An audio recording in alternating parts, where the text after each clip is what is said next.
Breaking news আজ থেকে 3 মাস আগে দা সিওর সাকসেস ইউটিউব চ্যানেলে আমি একটা আপডেট দিয়েছিলাম যে নতুন আপার প্রাইমারি একটা কেস হয়েছে।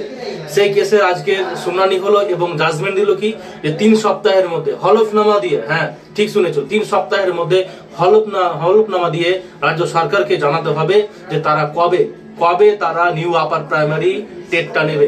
হ্যাঁ, প্রাইমারি যেমন প্রত্যেক বছর রুলস রয়েছে, সেরকম আপার প্রাইমারি রুলস রয়েছে। রাইট টু এডুকেশন আরটিই অনুযায়ী, অর্থাৎ রাইট টু এডুকেশন অ্যাক্ট অনুযায়ী প্রত্যেক বছর 1 থেকে শুরু করে 8 পর্যন্ত, অর্থাৎ প্রাইমারি এবং আপার প্রাইমারি প্রত্যেক বছর কিন্তু একটা টেট নিতে হবে। কিন্তু এই ভিত্তিতে যেমন সিটেটটা হয়, কিন্তু আমাদের রাজ্যে হয়নি। প্রথম যে আমাদের অর্থাৎ লেটেস্ট যে টেটটা হয়েছিল আপার প্রাইমারি 2014 সালে, তার জটিলতা সেরে গেছে সুপ্রিম কোর্টের জাজমেন্ট অনুযায়ী, কিন্তু তার 5ম দফার যে কাউন্সিলিং প্রক্রিয়া সেটা এখনো চলছে, শেষ হয়নি। আশা করছি মে মাসের মধ্যে আপার প্রাইমারি পুরোটা কমপ্লিট হয়ে যাবে। হ্যাঁ, মে মাসের মধ্যে কমপ্লিট হয়ে যাবে। কিন্তু নিউ আপার প্রাইমারির জন্য যে কেসটা করা হয়েছিল তাকে 3 সপ্তাহের মধ্যে বলতে হবে যে কবে তোমরা নিউ আপার প্রাইমারি নেবে।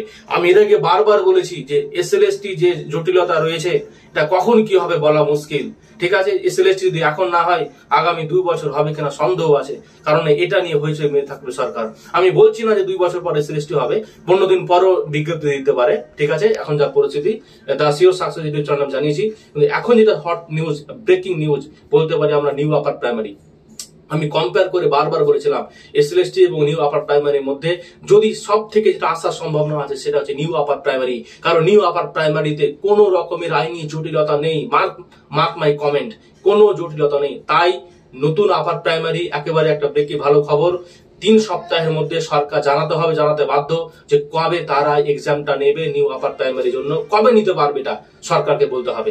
এই ছিল সংক্ষিপ্ত আপডেট। এসএলএসটি হোক, আপার প্রাইমারি হোক, যাই হোক, teaching related, job related authentic এবং লেটেস্ট আপডেট পেতে দা সিওর সাকসেস ইউটিউব চ্যানেলটা অবশ্যই সাবস্ক্রাইব করবে এবং তোমাদেরকে জানাতে থাকলে অবশ্যই কমেন্ট করবে। Thanks for watching this video. Keep watching, keep learning, take care and bye. জয় হিন্দ।